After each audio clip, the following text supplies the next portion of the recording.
પોરબંદર એક સુદામાજી અને મહાત્મા ગાંધીજીનું જન્મસ્થળ છે અને પૂરી દુનિયામાં આપણું પોરબંદરનું નામ છે. જે પોરબંદરનું જે રાજાશાહી વખતનું જે ટાઉન પ્લાનિંગ હતું એ અદ્ભુત હતું. એ પછી સમય અંતરે બધું ફેરફાર થતો ગયો, પણ છેલ્લા ટાઈમની અંદરમાં જે બાંધકામની આડેધડ મંજૂરી મળી એના હિસાબે ગામનું ડેવલપમેન્ટ ઘણું બધું બગાડ્યું છે અને જે ભૂલો થઈ છે એ થઈ ગઈ છે. પણ એક મારું કહેવાનો મતલબ એ છે કે જેને મંજૂરી આપી દીધેલી છે એના કાયદેસરના પ્લાનિંગ ચેક કરવા જોઈએ, પ્લાન ચેક કરવા જોઈએ કે એની અંદરમાં પાર્કિંગ બતાવ્યું. જો પાર્કિંગ નથી બતાવ્યું છે તો એમાં પાર્કિંગમાં ખરેખર સ્કૂટરને વાહન દુકાન માલિકો રાખે છે. એટલે ગુનેગાર તો દુકાન લેનાર પણ છે. કારણ એ છે કે એને જે દુકાન લીધી માર્કેટમાં ત્યારે એને વિચાર્યું હતું કે મારા સ્કૂટરનું પાર્કિંગ છે. ખરેખર તો રોડ ઉપર ઘરાક પૂરતું સ્કૂટર રાખવા પૂરતી જગ્યા હોવી જોઈએ. એની બદલે દુકાનના પણ સ્કૂટર પડ્યા હોય તો કોઈ દિવસ ગામનો વિકાસ થાય નહીં. બીજા નંબરનું જે ગામની અંદરમાં કાયદેસરના બિલ્ડિંગ બનાવે છે ને નિયમ મુજબ જે બિલ્ડિંગ બનતા હોય એને મંજૂરી રોકવી નહીં જોઈએ, એને મંજૂરી આપી દેવી જોઈએ. ને જે જગ્યાએ અંડરગ્રાઉન્ડ પાર્કિંગ બતાડેલા છે, એક તો આપણા ગામની અંદરમાં અંડરગ્રાઉન્ડ પાર્કિંગ ના ચાલે. પાણીનો આપણો સોર્સ જલ્દી ઊંચો થઈ જાય છે એટલે ને 15 ફૂટમાં પાણી આવતું હોય તો પાર્કિંગ વગરના જે બિલ્ડિંગ છે માની લ્યો અત્યારે, તો એની અંદરમાં તપાસ કરીને કમસે કમ જે કંઈ પાર્કિંગની વ્યવસ્થા છે કે નહીં, ના હોય તો એની અંદર ફરજિયાત સ્કૂટર રાખવા જોઈએ. બીજી મારી વાત કહેવાની એ છે કે પોરબંદરની અંદરમાં અવળું મોટું કોર્ટ કમ્પાઉન્ડ પડ્યું છે, હાલત એ ખરાબ છે. ખરેખરીને સાફ સફાઈ કરી, વ્યવસ્થિત કરી, બ્લોક નાખી ને નાના ધંધાર્થીઓને એની અંદરમાં ઊભા દેવા જોઈએ.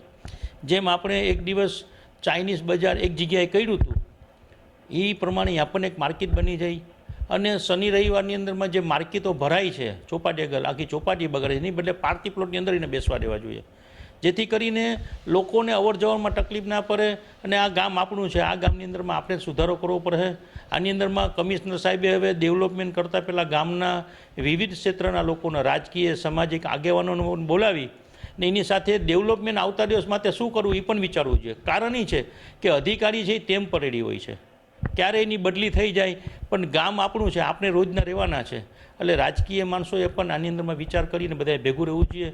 પૂર્વ કેબિનેટ મંત્રી શ્રી બાબુભાઈએ પણ પોરબંદરના ડેવલપમેન્ટ ઘણી બધી ગ્રાન્ટોને કામ કર્યા છે, એમ હાલના મંત્રી શ્રી અર્જુનભાઈ મોઢવાડીએ પણ ઘણા બધા કામ કર્યા છે. અને હવે તો આપણે નસીબદાર છે કે કેન્દ્ર સરકારની અંદરમાં પણ આપણા સંસદ છે એ મંત્રી છે ને ડેવલપમેન્ટ કરવા માટેના ઘણા બધા પ્રોજેક્ટો આવતા હોય.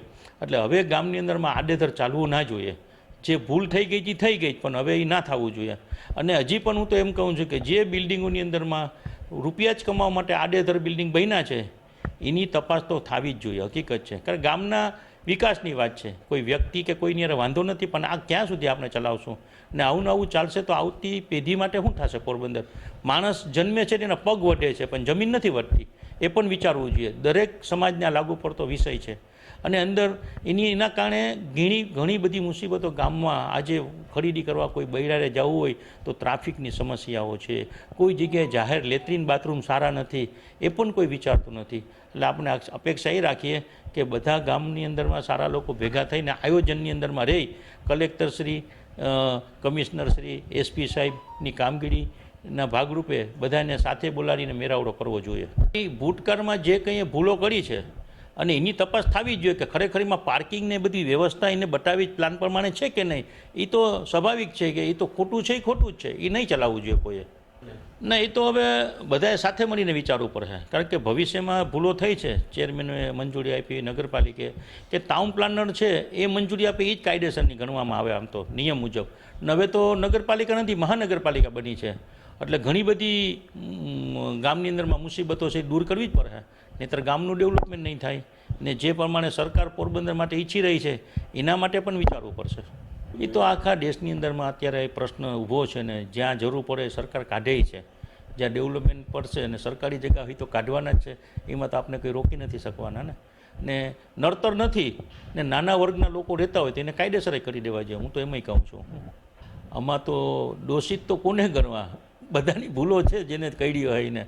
પણ હવે એવું લાગે કે વિચારશીલ લોકોએ છે ને આમાં આગળ આવવું પડે. અને નગરપાલિકા, મહાનગરપાલિકા છે, હવે પાર્ટી પણ, રાજકીય પાર્ટી પણ બહુ વિચારીને બધાને ટિકિટો આપશે. જેમ તેમ ટિકિટ નથી આપવાના. આવે એનું કારણ મને એવું લાગે છે છેલ્લી વાતો પરથી, કારણ કે જેને વિચાર છે, જેને કંઈક વહીવટની અંદરમાં કંઈક જ્ઞાન છે, એવા લોકોને જ હવે તો ટિકિટ આપવી પડે એવી પણ અમારી એક પાર્ટી પાસે પણ માંગણી રહેશે ભવિષ્યમાં. એમાં તો શું છે, આપણે એ બાબતમાં કંઈક પાકી માહિતી ના હોય, પણ એમને એમ તો મંજૂરી ના આપી હોય, કંઈક તો કોઈએ કંઈક આડું કર્યું જ હોય છે. નહીં, હવે એ ભૂતકાળ બની ગયું છે. ભવિષ્ય માટે ના થાય એના માટે દરેક લોકોએ પોરબંદર માટે કડક અમલવારી કરવી જરૂરી છે. કારણ કે ગામ આપનું છે, કે આની ઓથોરાઇઝ કમિટી હોવી જોઈએ ગામના ડેવલપમેન્ટ માટે.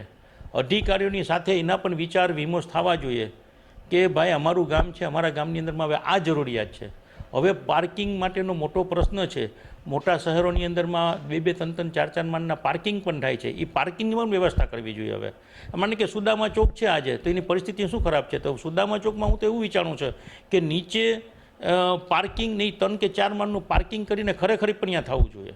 અને જે વાહનો બહાર રહી છે એ વાહનો ઉપર પાર્કિંગ થઈ શકે ને એ ડેવલપમેન્ટમાં લેવું જરૂરી છે. ત્યાં નહીં તો કોઈ પણ જગ્યાએ, પણ હવે ડેવલપમેન્ટ કરવું જરૂરી છે. કારણ કે તમે વિચાર કરો, સોની બજારથી તમે સોનેરી મેડિકલ સુધી તમે જુઓ તો પરિસ્થિતિ શું છે, 2 બાજુ પાર્કિંગ.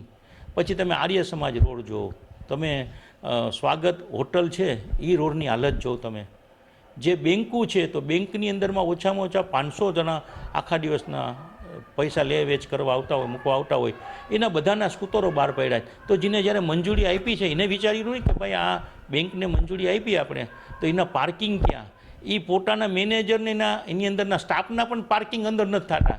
એટલે એ તો વિચારવું જરૂરી છે ભાઈ. આ આપણું ગામ છે, આપણા ગામ માટે આપણે વિચારવું પડે. કોઈ રાજકોટ કે અમદાવાદ વાળા આવીને કંઈ ડેવલપમેન્ટ કરવાના, એ દરેક લોકોએ બિલ્ડર મિત્રોએ પણ વિચારવાની જરૂર છે. હવે